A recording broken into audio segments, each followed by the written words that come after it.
Hello, this is Onur Partal from Istanbul Development Agency, Invest in Istanbul office. Merhaba from Istanbul, Turkey. A blessed Tuesday to you. This is Mehmet Onur Partal from Invest in Istanbul office, run by Istanbul Development Agency. I would like to thank you for all participating attendees in this webinar called Istanbul Webinar Series for Regional and City Investment Promotion Agencies, Vol.2. We are all going through strange times surrounded by the pandemic, and in the light of the new normal, regional authorities, including IPAs, play a vital role about alleviating the impact of COVID-19 on our economies. From our perspective, IPAs should consider themselves as collaborative counterparts rather than seeing themselves as rivals. Learning from each other and sharing best practices matter. Therefore, we see Istanbul Webinar Series for Regional and City IPAs supported by the World Association of Investment Promotion Agencies, WAIPA, an opportunity to pave the way for new cooperative actions and offer policy recommendations. In our second volume of this webinar series, we have two distinguished panelists from Russia and from United Arab Emirates.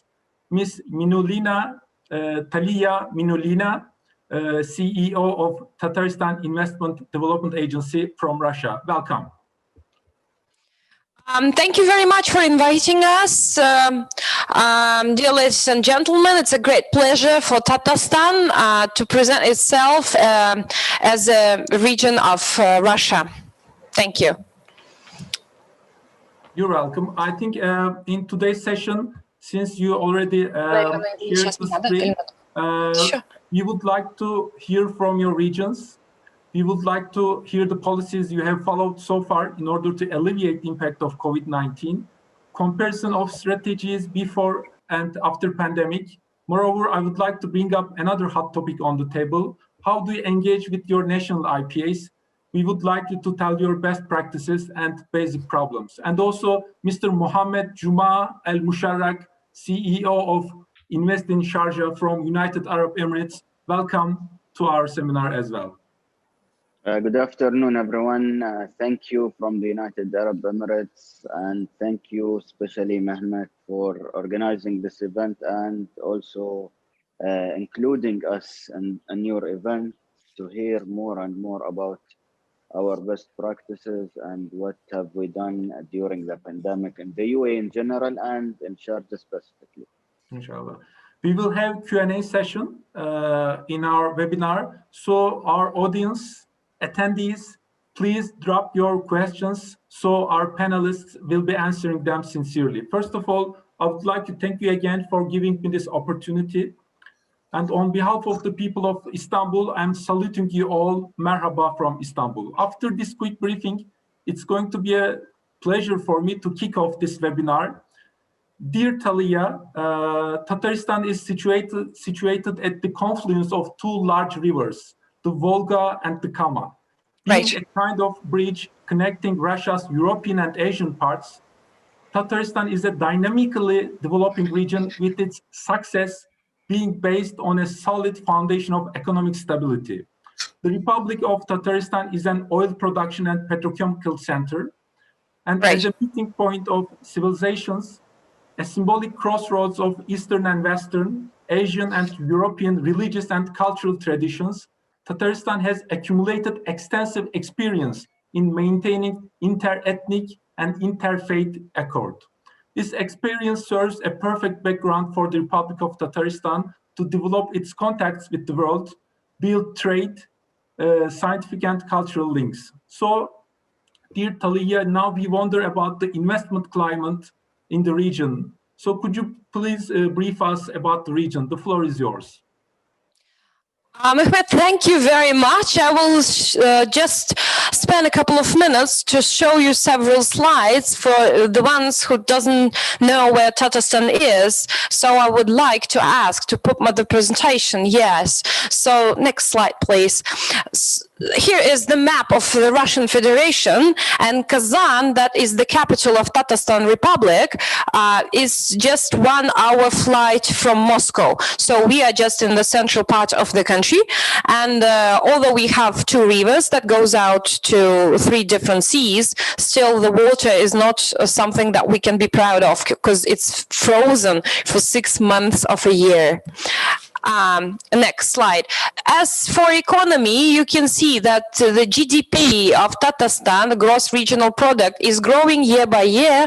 Now we have 40 and 6, and as you know, it's not that easy for the last 10 years at least to remain stable in terms of growth of economy. And we think that the stability happened to the very balanced strategy of Tatarstan Republic that is very much concentrated on the quality of life. And if we see the structure of GDP, it's mainly consists of industries. So half of our economy goes to industries. That's why Tatarstan is still an industrial region. Although we try to develop services a lot, still we have lots of industries, heavy industrial sites. Next slide, please. As you mentioned, we extract oil every year, about 36 million tons of oil, and we actually would like to refine the whole amount of oil that we extract on the territory of Tatarstan Republic. But for today, we only refine 2/3 of that. And thanks to the technology and to the policy of our president, who set a task of petrochemical clusters development, we happened today to be just 1 region in Russia that produces more than 40%, as you can see on the slide, like 43 and 7% of polymers of ethylene. That is the basis actually raw materials for many industries. We also produce 1/3 of synthetic rubber of the whole country. Out of 85 Russian regions, 1/3 is produced in Tatarstan. So we have a very strong petrochemical cluster. Next, please. And we produce heavy trucks, planes. We have the production of helicopters, and we produce ships, as you can see here. And this is all that is produced both for civil aviation as well as military aviation, and we also have to export a lot of these products to other countries all around the world, and that means that they are very competitive in terms of quality and price. Next, the other part of economy goes mainly to agricultural sector. That is also a big sector in Tatarstan. We are number 1 in Russia in terms of the production of milk and potato, number 1 in the whole country, as well as we have very good position in halal production, and we started to export recently some of our agricultural products to OIC countries, Organization of Islamic Cooperation countries, and because half of our populations are Muslims, and halal sector is something that is really promising and growing in Tatarstan as well as in Russia for now. Because actually now the brand of halal is very much associated with the quality, with the high quality, and that helps us a lot to in terms of the promotion of our products. Next. We have lots of investors from all around the world, but they come not only because of the refining of petrochemicals and agriculture, but because we created a very good infrastructure in Russia. This is an IT city that is called Innopolis, just recently built. After the Soviet Union was broken, the only one city that happened to be a new city of our country is called Innopolis, and it is situated on the territory of Tatarstan Republic, and it has now about 3,000 of citizens already that also get married to each other. So it's a very new city that has an international IT university, the only one international IT university in Russia for today. As well, it has special economic zone.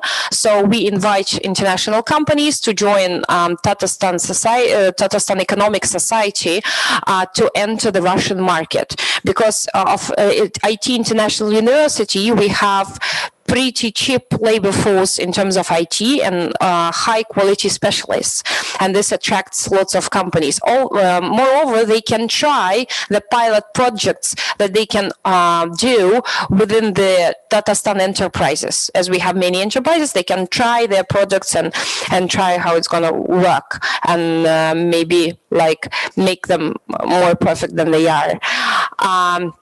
So it's very difficult to describe the territory, the province with 1,000-year-old history in a few minutes. But the main thing I told you that the main value that we have is people, and we invest a lot into education and R&D. This would be my last point over here. We've got the investment portal so that you can find the investment opportunities over there. But as a brief of what Tatarstan is, that is all that I would love to share with you. Это на потом. Mehmet, are you with me? Please turn on the microphone so that we can hear what you say. Okay. Thank you very much. This is a very good introduction and briefing of the Tatarstan Republic. And we will be very happy to hear more from you in the next questions. Yes. So now I would like to just pass the microphone to Mr. Mohammed. Mr. Mohammed Al Musharrakh, you know, Sharjah means rising sun, and the history of Sharjah dates back to 6 millennia, and it is well known that Sharjah was named the cultural capital of the Arab world by UNESCO in 1998. So this is one of the reasons that Sharjah is a really important city in the Arab world. And Sharjah is poised to be one of the leading players of the international business community in the UAE, with a stable investment environment that makes it compete at the global level. So it is also a gateway of international expansion. So could you just tell us about the investment climate over there, and please do not hesitate to share your success stories and best practices. The floor is yours. I also thank you, Mehmet. I also have a small presentation that has our best practices and also some information about the Emirate of Sharjah and UAE in general. Allow me to share my screen, please.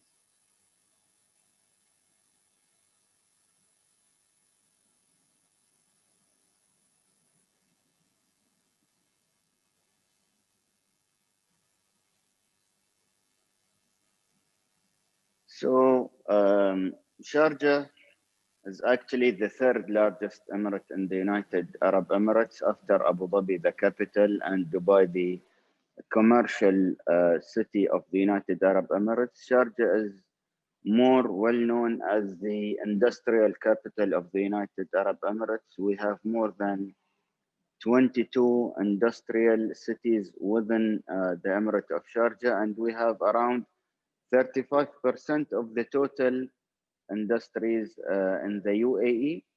Sharjah also have a very strategic location. We connect Dubai and Abu Dhabi to the rest of the northern Emirates, the other 3 northern Emirates. We are the only emirate that has coastlines on both the Arabian Gulf and the Indian Ocean, with 3 different seaports and 1 international airport. Again, we have a strong connectivity and a low operating cost. And this is compared to what incentives we give, what infrastructure we have, what facilities we have. So we have an excellent facilities on a lower cost, I would say.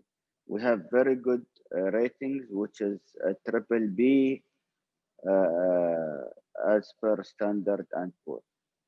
The GDP is around 31.1 in 2019. We have 6 different specialized free zones in the Emirate of Sharjah. 2 of them are general, which is one next to the port, one next to the international airport. And then we have the media city, the research and technology park, the publishing city, which is the best, the one only publishing city in the whole world actually. And then we have also a healthcare city, specialized healthcare city, and the population of the UAE is approximately 1.6 million. Yesterday actually was a very interesting day and for IPAs in the United Arab Emirates and for all companies, because the country has amended the commercial companies law, where currently we give 100% ownership to all foreigners. It used to be only in the free zones, but now any foreign investor can come and own his or her company 100% in any city in the United Arab Emirates. And it can be an LLC company. It doesn't have to be a free zone company. As far as Sharjah FDI office is concerned, we run under the umbrella of Sharjah Investment and Development Authority. In 2016, there was a decree by His Highness to announce the creation of Sharjah FDI office as the investment promotion agency of the Emirate of Sharjah. We mainly do investment promotion, we do research and development, and also we do corporate communication and PR, where we help the investors to come and set up in Sharjah without any hassle. We do the introductions for them with different government agencies. Sometimes also we collaborate with the Chamber of Commerce, where we do this B2B matching for investors. We work closely actually with our local partners, which include the Chamber of Commerce and Industry, Hamriya Free Zone, which is one of the ports free zone, the publishing city, the Economic Development Department, Sharjah Media City, the Research Technology Park, Sharjah Environment Company, the International Airport Free Zone Authority, Air Arabia, and Sharjah Healthcare City. These are our local partners. And then definitely, you mentioned, Mehmet, the relationship, or what is the relationship between us and the national IPAs? I mean, for us, the Ministry of Economy is doing so many things, and one of it is being the national IPA for the United Arab Emirates, or they are doing the role of the national IPA, because we don't have a centralized IPA for the UAE. Each emirate is doing its own investment promotion activities. Dubai has its own office, Sharjah has its own office, Abu Dhabi recently launched their office, but the rest of Emirates are doing it through the Economic Development Departments or through the Chamber of Commerce. So we work closely with the Ministry of Economy. Just before joining this meeting, we had a joint commission meeting with the UK, where we came as IPAs and presented the different investment opportunity we have for UK companies. We also do work closely with the Ministry of Foreign Affairs through our embassies in different countries. The UAE has excellent diplomatic relationships with most of the countries in the world. So we try to work closely with these consulates or with the diplomatic missions of the UAE to promote Sharjah as well. In the UAE, we have business councils of different countries. They are so active. We try to do different activities also with these business councils. We are targeting activities with 2 business councils per month.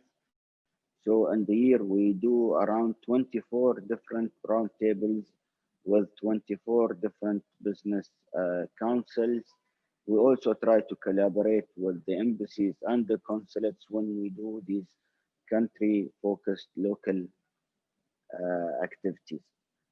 Last year, we launched a one-stop shop, which is called Sharjah Investor Services Center. Sharjah Investor Services Center has a unique concept where you don't see who is doing your papers. We don't have any counters.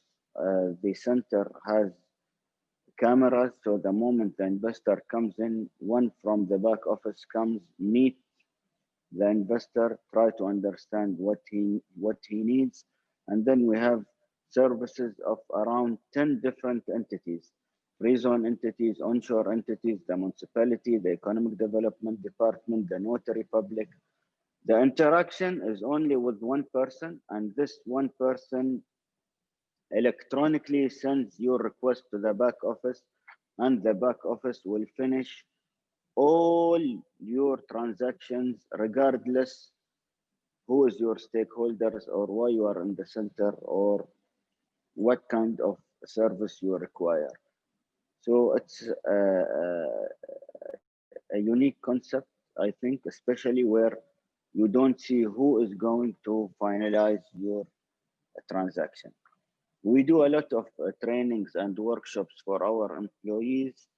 Last one was with WAIPA. WAIPA is one of the consultants in FDI. And we did that actually post-COVID. We wanted to know what is happening all around the world with COVID. What are the trending sectors? What is going to happen? How investment promotion is going to change? Actually, everything is happening currently virtually. We wanted to see how good are we in doing events virtually, what can be done in the future, what should be the focus, what are the methods of promotion that are going to arise in the future, but hopefully with the good news about the vaccines coming up very soon, everything is going to be not 100% face-to-face, but things are going to take in hybrid format. Some of the meetings will be face-to-face, some of the meetings will still be virtually. I saw a new format today where some of the people were actually in a meeting on Zoom, meeting together, and the Zoom was with us who used to be virtually, and this is, I think, one of the formats that we will see different events taking place at. We host or we do Sharjah FDI Forum every year.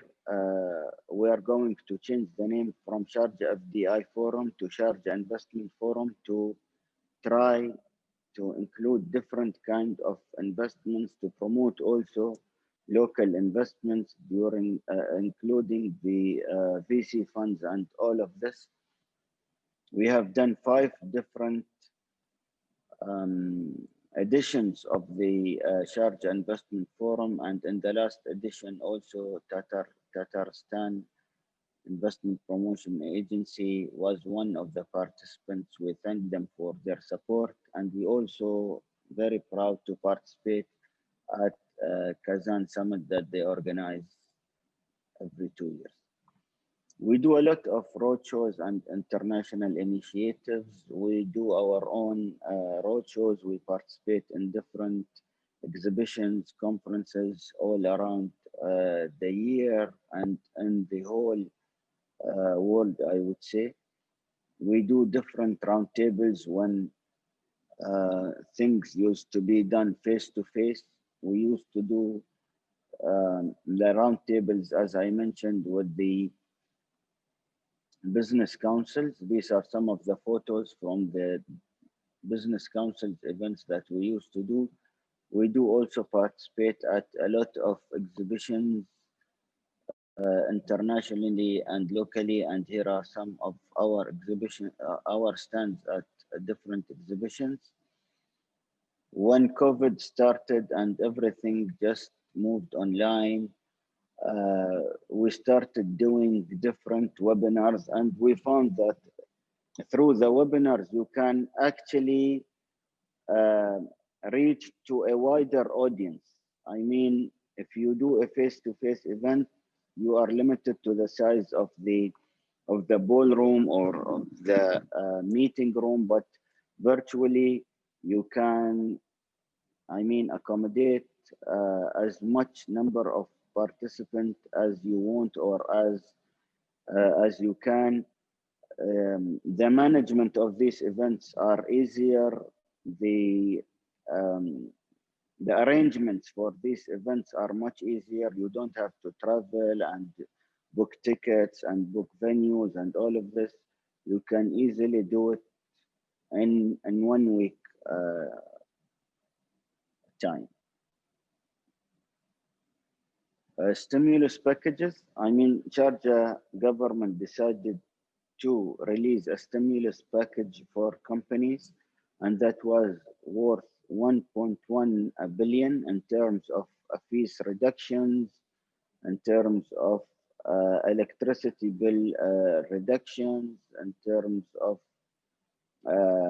bank facilities sometimes for different companies, investors, and SMEs. The FDI that we have attracted in 2019 is something around 1.2 billion US dollars. We have more than 59,000 SMEs registered in the Emirate of Sharjah, and Sharjah's economy is actually backboned with these SMEs. 4,406 new jobs were created as a result of the FDI projects that we have attracted. We have achieved some major achievements in 2019. One of it was being the regional directorship of the Middle East and North Africa in WAIPA. We launched the Sharjah Investor Services Center, Saeed, which I already showed you, and also we won the Best Government Communication Campaign Award, which was organized by Sharjah Government Communication Department. In terms of award, Invest in Sharjah was named as one of the top investment promotion agency in the Middle East by Selection magazine. Our promotional film also won an award in Cannes Film Festival.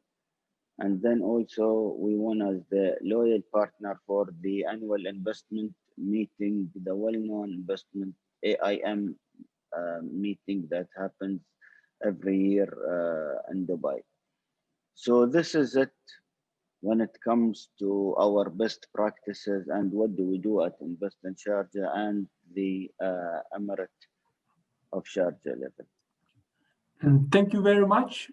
This was very enlightening and a very good presentation and briefing of the city of Sharjah.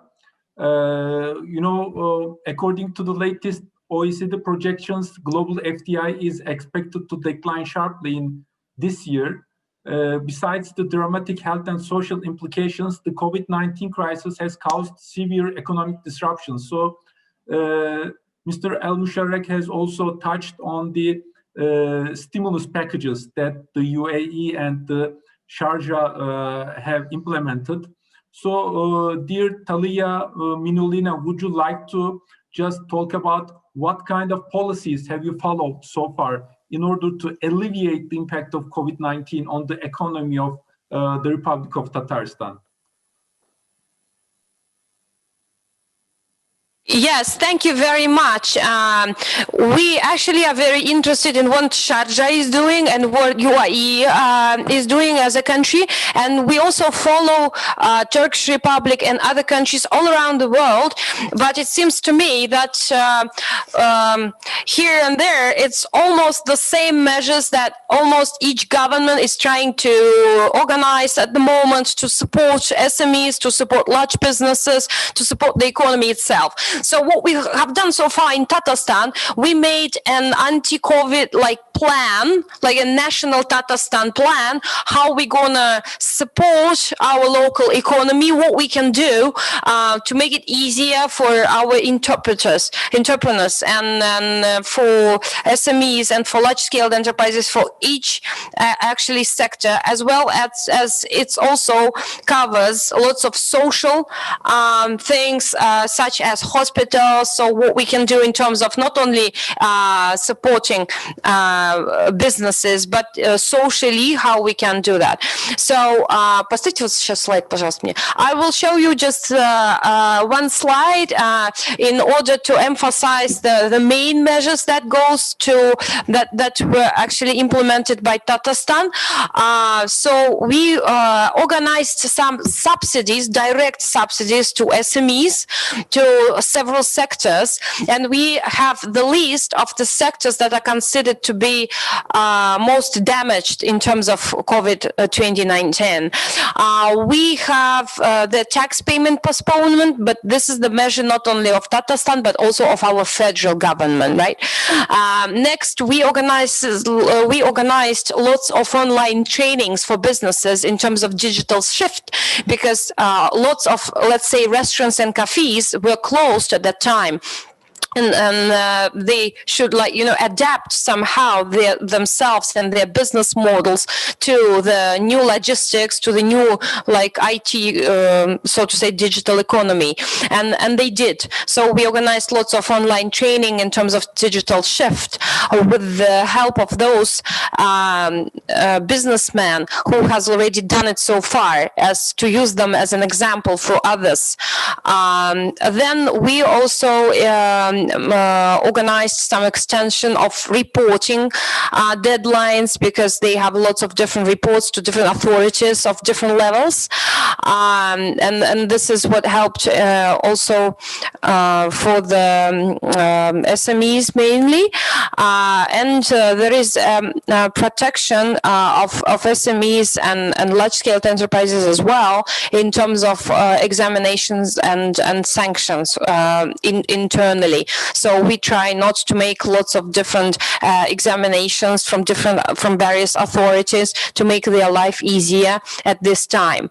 So we helped a lot through sponsorship programs, through other different social programs to help the healthcare sector development, and also what we have done so far is that some of the enterprises who had some raw materials, they started new production lines.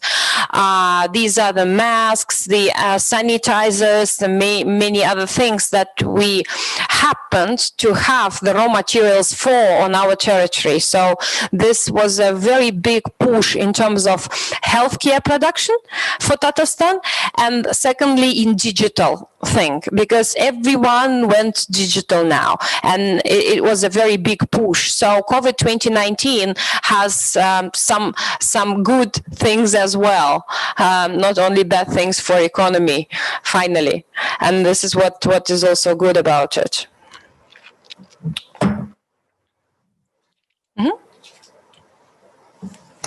Thank you. This was very nice, because we, as you said in your speech, we mostly use similar tools, measures in order to alleviate the impact of COVID-19. So this was a very summarized, brief, but very enlightening view of what Tatarstan was doing.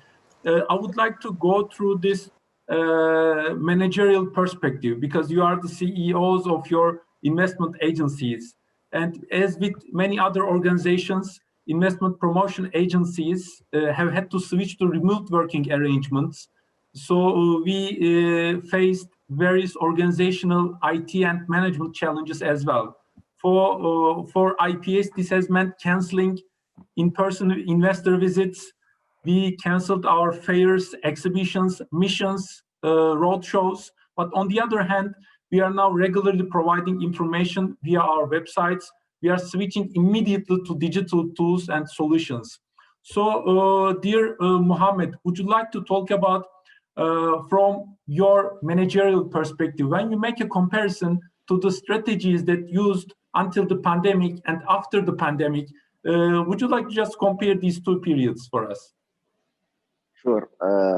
Actually, I mean, thanks God, and we are lucky that we are living in the UAE. UAE actually was one of the countries that, I mean, managed the pandemic very well.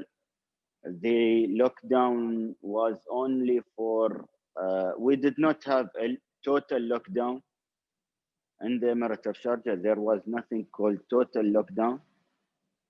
We always were able to move actually. First, it was until 6 p.m., then 9 p.m., and then it was removed 100%. We stayed working remotely for around 2 months only. I mean, after 2 months, we were able to go back to work. First, it was on different shifts, and then after 1 month, taking definitely into taking all the precautions and these measurements, we were able to go back to work, meet colleagues, and try to do whatever we used to do virtually. So we started these webinars. First, we started the webinars focusing on how we as investment promotion agency provide services for current investors. The airports were shut down, people were not able to travel, so we thought of keeping our investors, existing investors, happy. Especially some of them wanted to shift their industries to other industries. Some of them were confused whether to continue, not to continue. So we started working with the government on the stimulus packages. What shall we provide for the existing investors? So this was the focus on the first few months, I would say. Alhamdulillah, the airports in the UAE now are open. We don't have a quarantine. If you are coming from abroad, you only have to show that you are a negative tested coronavirus, and you can just show this negative result at the airport, and then you can come and enter the country. We started actually receiving a lot of delegations in the past 1 month, I would say, or even 2 months. Starting September, we started receiving a lot of delegations. A lot of meetings are now happening face-to-face. 3 weeks ago, we did the first exhibition face-to-face, which is Sharjah International Book Fair, but taking also into consideration all the precautions and the precaution measurements.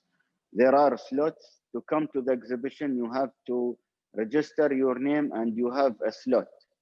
After that, all these registered people leave and other people can come in. So people, I mean, started to think in different ways how to bring business back. We don't want to close our economy. We want our economy to grow. We want people to stay in their jobs. We want investors to be happy. And I think UAE was one of the countries that managed the pandemic very well.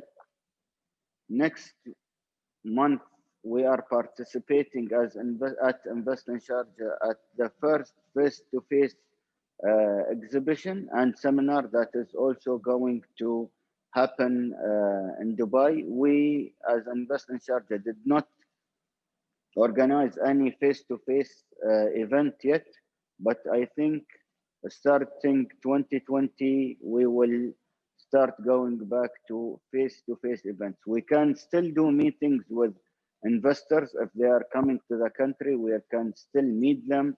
We started meeting with different consul generals and ambassadors to see how we can start engaging face-to-face with them once again. Thank you for this approach that you have followed in the United Arab Emirates and in Sharjah. Dear Taliya, would you like to tell us just the tools? one more thing, Mehmet, sorry. Go ahead. We can't go to restaurants because I asked you about everything is open. I mean, shopping mall, restaurants, the economy is open 100%. I see. Now we have restaurants closed. Only we go there for picking up the food, and you go back to the office, or you go back home, or you can just call and you can call the delivery service for that. So in Russia, in terms of restaurants, we have now it's like the regional government who decide what's going to happen with restaurants and cafes in Russia. In Tatarstan, our president, he decided to make it open for the economy to still to work very well, but we have the restrictions that at midnight it's closed, and also there are some restrictions in terms of social distance inside the restaurants and some rules that they have to follow with sanitizers and many other things like that. Continuing with you, dear Taliya, would you like to also compare your tools you used before the pandemic and what digital tools you are using, or what kind of strategies you are using after the pandemic has erupted? Would you like to share with us your insights and experiences? Oh yes, Mehmet, I can tell you that my life had a dramatical change, because previously about 75% of my time was devoted for traveling, meaning the roundtables, exhibitions. I was like running around the world, but now it's completely stopped. So my last business visit happened in February. That was the United States, because I had a report in the United Nations main office. Now, since February, I haven't traveled to any country at all, staying at home, staying at work. And this what makes my life completely different in terms of many things. And in terms of the agency that I'm running in terms of the agency, first of all, because we don't have so many delegations, and for the whole year round, we didn't have business missions coming to us, we happened to work on many different internal processes as to improve the legislation. So we made a very big, actually we went through a very big work with the documentation processes, because in Russia as well as in Tatarstan, we have lots of different documentation, and it's very complicated for foreign investors, for international investors. So we used that time to work with the documentation processes and make it easier, the legislation. Other thing is, it was a very good actually opportunity to work on the weak points that we have within the processes to improve the investment process in general, because we don't only do the investment promotion, we also work with the investment projects itself, with the investors, right? Supporting them on on each level of the project. And it also has, this process is also pretty complicated. So we worked on CRM system, on some very internal things. Other important issue is that we started to organize business missions online. This happened already with Germany, with China, so that let's say China invites 20 companies, we invite 20 companies, and they can do online the same presentations, and there is no need to go anywhere else, so that they can find the partners for each other through online system. And then once the borders are open for everyone, they will travel. And still it starts with informational work, with analytical work that they can still do now. So in order not to stop the international cooperation and relations, we started to organize online business missions. Yeah. So, and I would like, the last thing I want to mention is to support very much what Mohammed has mentioned in terms of the supporting of local investors, the ones who have already invested. Because now maybe it's not the best time of inviting newcomers to the economy. It's now the time to support the ones who are already in the system. It's now the question of health for everyone, including financial health of the investors who came and who trust us as a territory. And this is it's not so easy now to say that this is an entrepreneur, an investor that maybe devotes more attention than the other, because everyone is suffering. And it's time now to be very precise in the support of the ones who are our investors at the moment. This is really very important for us. Thank you. This was very useful, and you actually told everything that the IPAs should be doing during the times of this pandemic, because as you said, we should focus on the current investors rather than attracting newcomers, or we should do just surveys in our regions to the multinationals or international investors. So we would like to just bring up their problems or their bureaucratic issues that we would like to solve them with the legislative steps. So this was a very good and sound step that I see from all over the IPA world. I would like to step into the other question. We are almost coming to the end of our webinar, but I would like to also see how regional IPAs cooperates with their national IPAs. Because, for example, how we work with Invest in Turkey is that our national IPA is responsible for organizing roadshows, convincing international business people to set up their businesses in Turkey. If their choice is Istanbul, then we step in and accompany these business people while establishing their companies and completing the bureaucratic steps. So we just complement each other. And we also focus on startups rather than the big funds or investors. So this question is to you, dear Mohammed.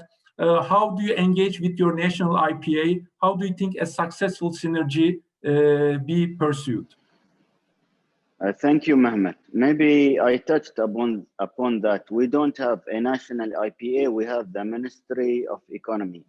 And there was recently a restructuring in the Ministry of Economy, where they currently have a state minister who is looking after FDI and looking after foreign trade, which is His Excellency Thani Al-Ziyudi.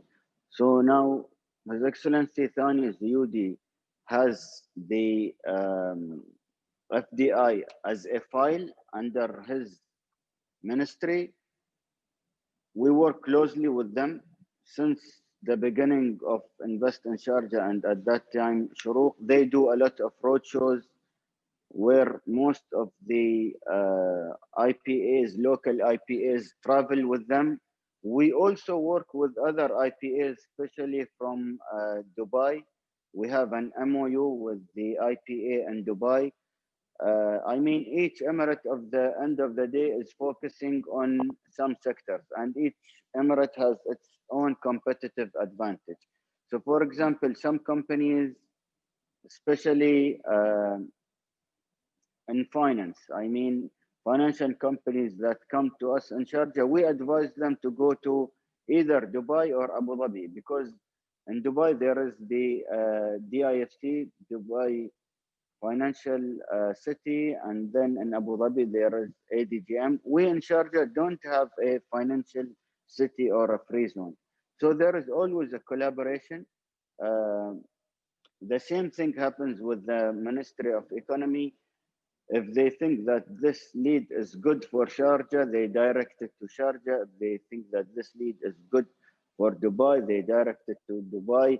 If the lead is looking for a sector like oil and gas, it's definitely Abu Dhabi, because Abu Dhabi is the capital of oil and gas in the UAE. Currently, we are more focusing on advanced manufacturing.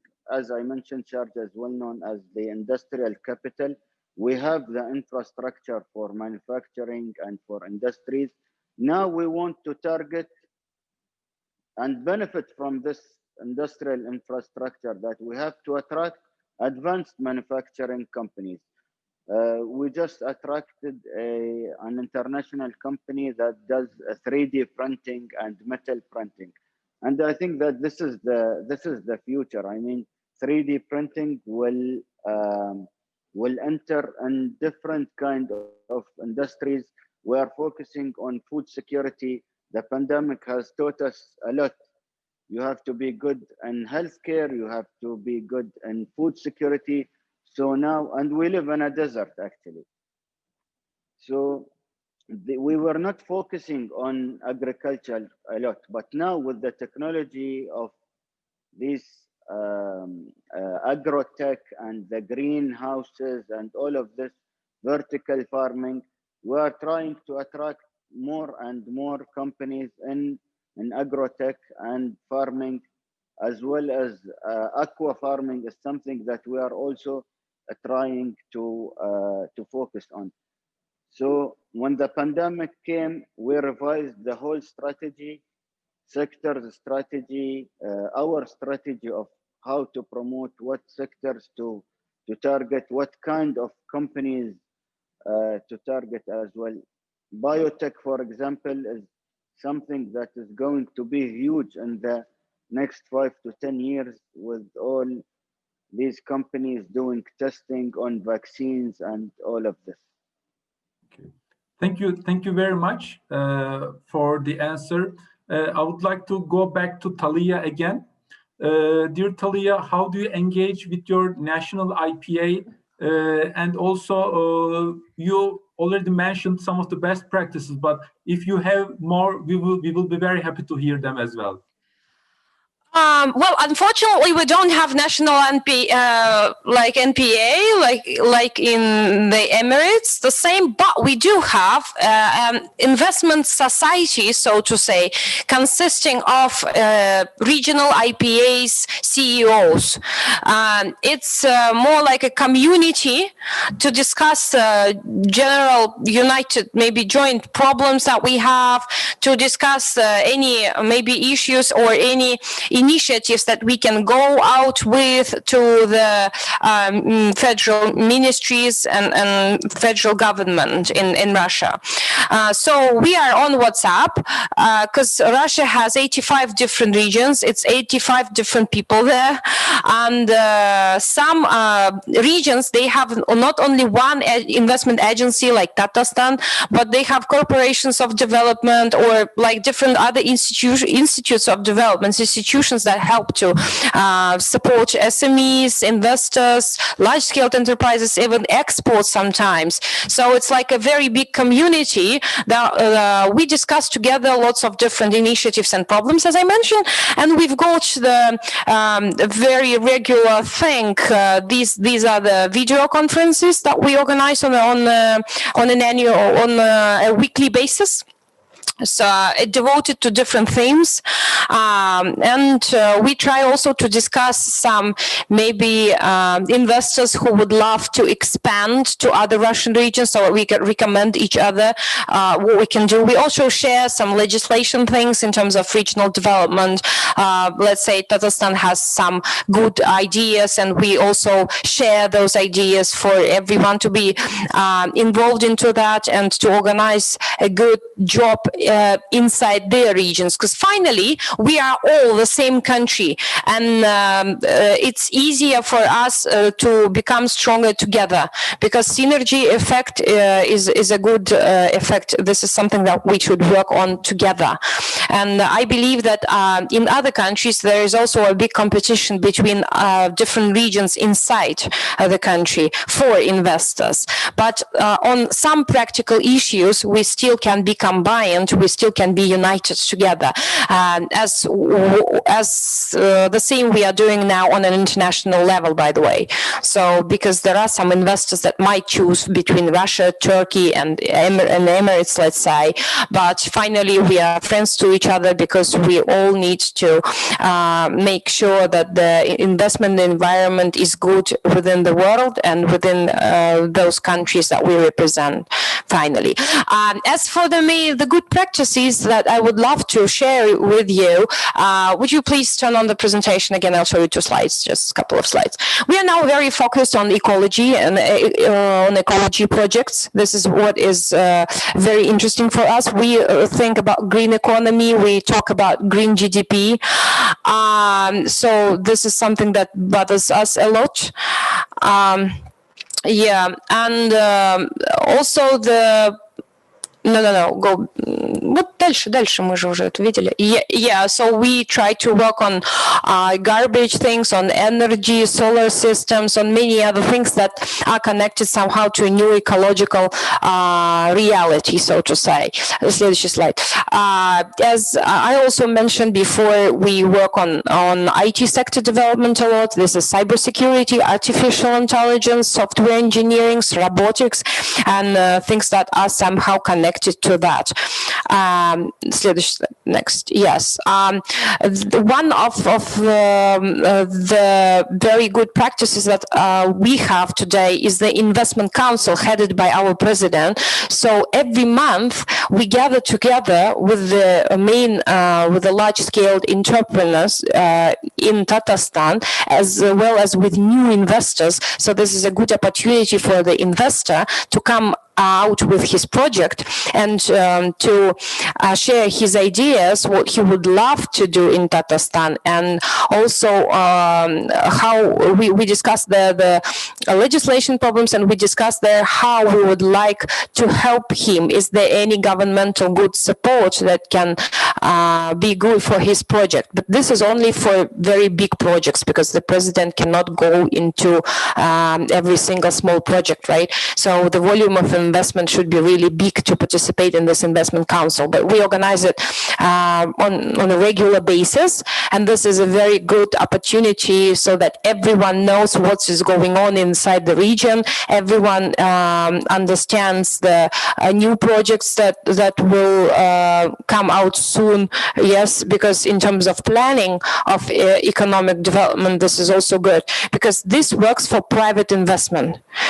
In the majority of regions, this investment councils, they work only with budget investment.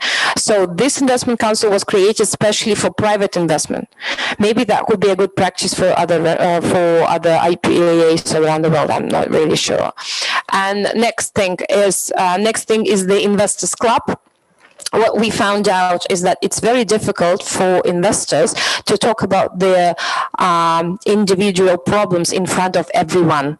So the majority of their problems we try to solve in like B2B meetings, face-to-face meetings, so to say. The Investors Club is more as a community, so that they can share new ideas, so that they can talk about new, maybe some new projects, joint projects that they can establish or start together. And this is a very good society, local investment society that can be useful to each other. It's like each single member can be useful to the other. And it's more an informal thing than formalized. But all the ministers, they also are invited every time. We invite all ministers, local ones, we invite all investors, and they can, in an informal atmosphere, talk to each other and discuss maybe some problems. Yeah, that's all that I wanted to share with you. Thank you. Thank you very much. This was very thought-provoking, and we will be benefiting from this. I think we have two questions. One question was about Tatarstan and the other was about a general question. So, dear Mohammed, I would like to raise this question to you. This question is about how much attention do you pay to marketing research, such as digital environment research, or how do you just conduct your researches, especially during these times?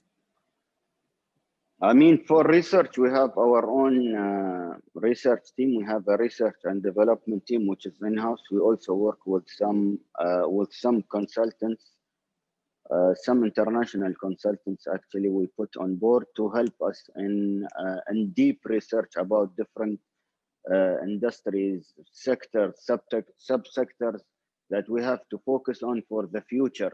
But in terms of digital marketing, I mean, we are present on most of the social media platforms. We always do these SOS campaigns or search engine optimization campaigns and all of this. Okay, thank you. Last question, which is about Tatarstan. Actually, you already answered it in the Q&A box. So in order to wrap up and answering the last question, which country invests most in Tatarstan? Would you like to just tell us also? Oh, Mehmet, it's my pleasure to inform you that this is Turkish Republic that is #1. They invested already almost $3 billion for the last 10 years into Tatarstan economy.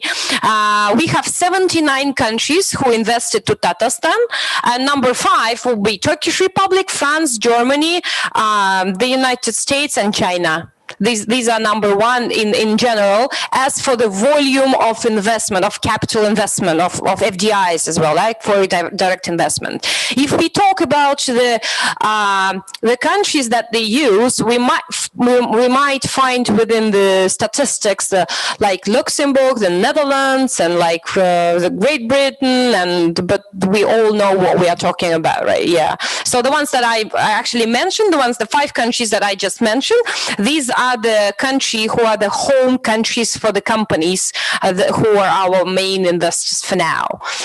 Yeah, but we are really open, and it's not about the countries, it's about people, right? That's right. That's absolutely right. I think we have covered everything on the list. Before I let you go, I would like to give you a big thank you for your enlightening speeches. For the webinar series, we will meet again this Friday, 3 p.m. with different panelists. This time, we will be having panelists from the other side of the table, from international institutions and also multinational institutions, corporations. So thank you again for your patience, and see you soon. Thank you. Thank you, Mehmet. Thank you, Talia. Good to see both of you again, and hope to see you again very soon. I would like to use this opportunity to send you my best regards to all your colleagues, friends, and families. And this is a very good opportunity to send you, to wish you a health, for everyone health, and for our investors, the financial health. That is also really very important. It was my pleasure talking to you. Have a great day. Bye-bye. Okay. Bye-bye. Bye.